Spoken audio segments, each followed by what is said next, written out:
Yes, we want to Ivan Daybreak, and now it's time to delve into the topic we have for you. It's a fleshy one and a very interesting one. We'd love for you to share your thoughts on our social media platforms and also the live chat below. The Academic Staff Union of Universities, ASUU, has extended its ongoing strike for another 12 weeks due to what is described as the government failure to live up to its responsibilities. This was confirmed by a statement issued and signed by its president, Professor Emmanuel Osodeke, on Monday. The strike action came on the heels of the government failure to implement the memorandum of action it signed with the union in December 2020 on the renegotiation of the 2009 FGN ASUU agreement, deployment of the University Transparency and Accountability Solution, UTAS, and academic allowances, EAA, funding for revitalization of public universities, both federal and state, proliferation and governance issues in state universities, promotion arrears, withheld salaries owed for over 20 months in some cases, and non-remittance of third-party deductions. It alleged that the three-man committee set up by the President and Commander-in-Chief of the Armed Forces of the Federal Republic of Nigeria on 1st February 2022 to resolve the lingering issues between ASUU and federal government had not called a single meeting up till date. And well, joining us right now, we still have with us Charles Ideho, a public affairs analyst in the studio. So back to you, Charles. Thank you one more time for joining us. Thank you. Now we saw all of these things happening with the ASUU and the federal government failure to implement the MOA that was signed, and also some cases, some salaries end for over 20 years. And also one of the striking points they made, the three-month committee set up by the president himself on the 1st of February 2022. This is the 11th of May 2022. Not a single meeting has been held. Students there's been strike actions. There's still going to be strike actions. So the whole issue with ASUU strike and federal government didn't start today. It's been a long-standing issue. So what's your take on that? It's quite unfortunate. I am also directly hit because my son is ought to be in 300 level now, but they have been compared to be at home. Even those who are 400 level that ought to have finished, would they also stuck and then jump just the exam? There's no spaces. I don't know how you're going to be doing this one. WAEC is also going to be setting up. So it's a whole lot. It's a mess. It's a total mess. I don't know how they intend to clear it off. And about especially the one I also blame, like you mentioned, the renegotiation committee, 3-man, headed by Professor Nimi Briggs, if I recall that.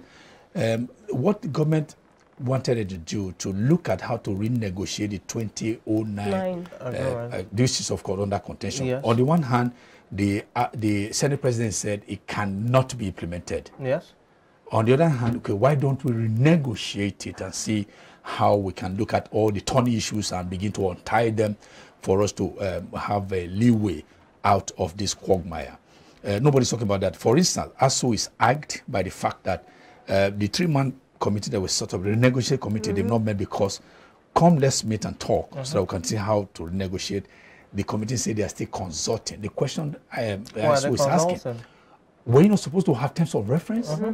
When you were set up, I will expect you to understand the whole thing on the table. You are still consulting over what?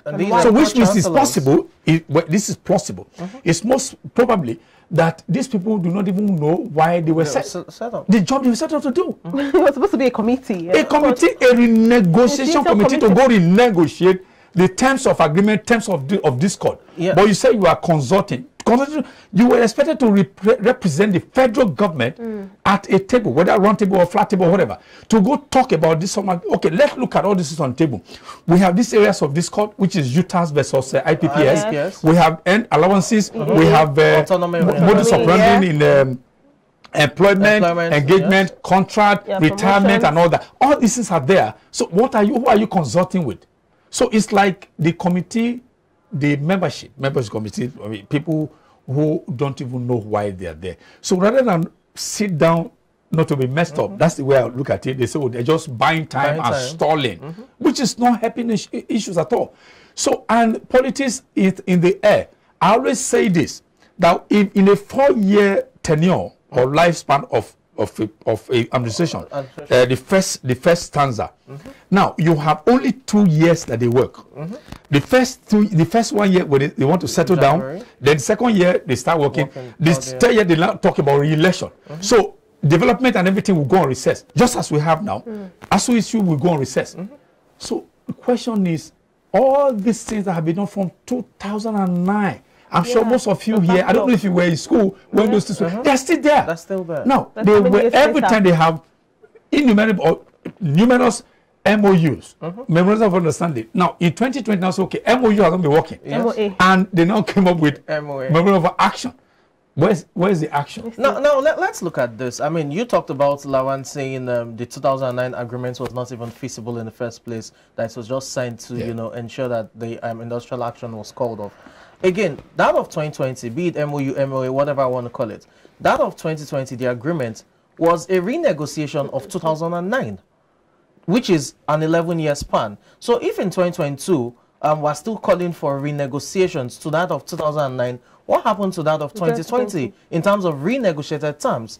Again, it begs the question, why is the federal government stalling in fulfilling its own side of the bargain? So my 2 questions to you are these. 1, the 2009 agreement that seemed so complex and was renegotiated in 2020, why has that of 2020 not been fulfilled up till now by the federal government? 2, how do we move past renegotiations? Because over time, what we've had is renegotiations of one previous agreement, and that hasn't solved the problem yet.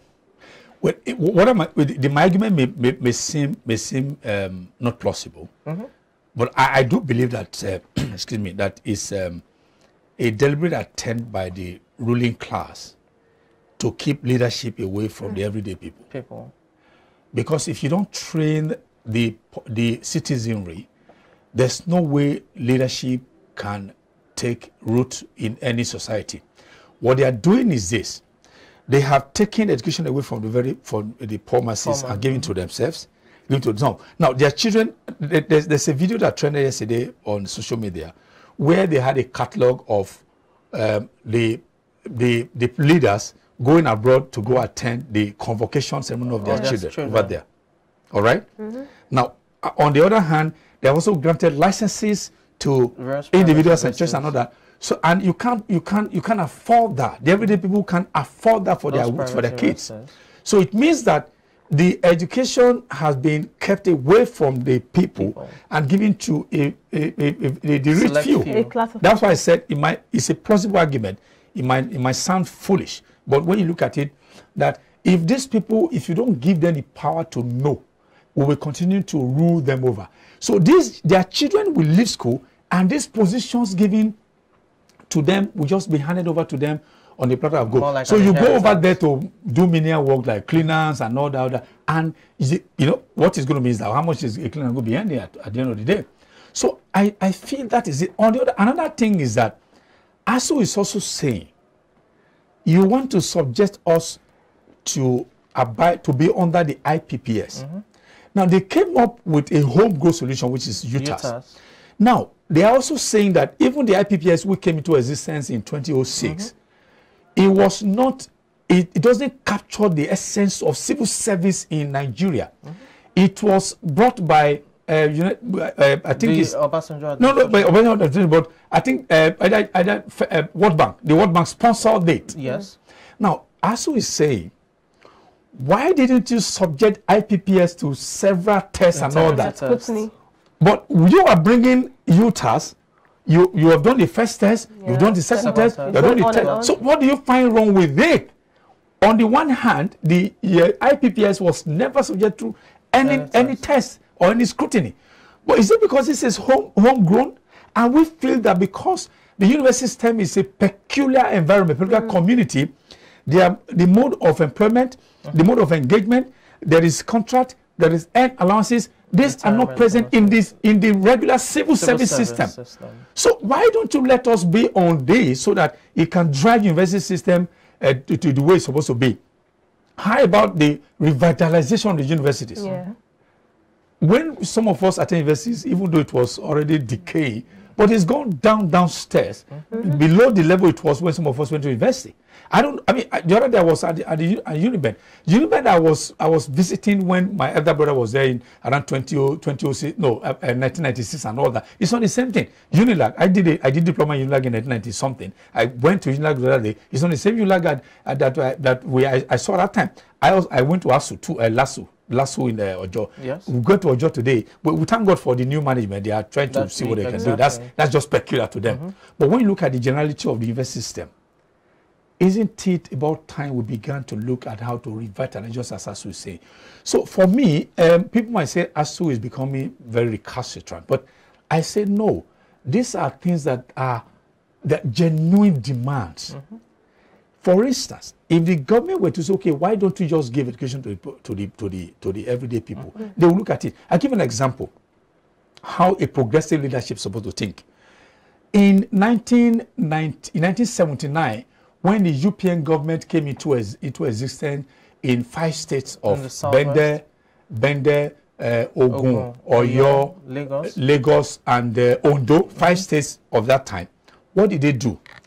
The cardinal point of that party was education, free education. Yes. Good. So they look at it, and because of that, so we just enter. Some of us we're just trying to enter school and all that. So they brought back carpenters, they brought back people who were already married, who were around 15, 16, 17. They brought them back to school. Now they looked at it. They said, okay, in 5 years' time, there will be a glut of students looking for placement in universities. The university that was in Benin that time, that was owned by federal government. The one in Ibadan, UI, federal government. In Ogun, I don't think Ogun had any federal. So they look. Lagos was Unilag. They said they have no control over this federal university. Why don't we think think ahead of time? In 5 years' time, when these children are going to be out of school, they will need placement. What did they do? Each of the states came up with their own university. That's why you have BENSU, Benin State University, that is now AAU. You had OOU, OSU in Agogoye. Yes. You have another one, Jackson University. You have LASU, 1982. So that's exactly how government thinks. People like, not Fashola, Latif Jakande. No, the governor of today, Sonwo-Olu, and most of these pastors, most of them are all products of that. That's exactly how a progressive thinking government should look. But today, 2009, how many years ago? 13 years. 13 years, 2009 today. We're still having a problem of whether we want to call it MOU, or want to call it MOA, or the negotiation, and all that. Now, ASUU one time asked for 1 trillion naira to fund universities, and there were talks that that was an outrageous sum. But then, I know that looking at it, do you think education has really been funded properly in Nigeria? Because when that came up, I can't remember who came to say that the money was not available. Someone, that's the Minister of Information. Yeah, he said it wasn't available. But now, yesterday, when the protest came up, there was a student in Lagos State University holding something saying, if you can afford 100 million naira funds, you can actually fund education. The educational system, you mentioned in those days how it was. It's supposed to be progressive. It's retrogressive. So do you think it is being funded properly in Nigeria? And the sum 1 trillion naira, do you think the 1 trillion naira, ASUU wasn't asking for it in a lump sum. They're saying this is what we require. Now you can prorate. You can say, okay, instruments. Okay, at a particular time, for instance, the first 2 years we release this. The second 2 years, and that's what ASUU was asking for. They didn't just say they were going to put their hands, you give them a check of 1 trillion naira. No.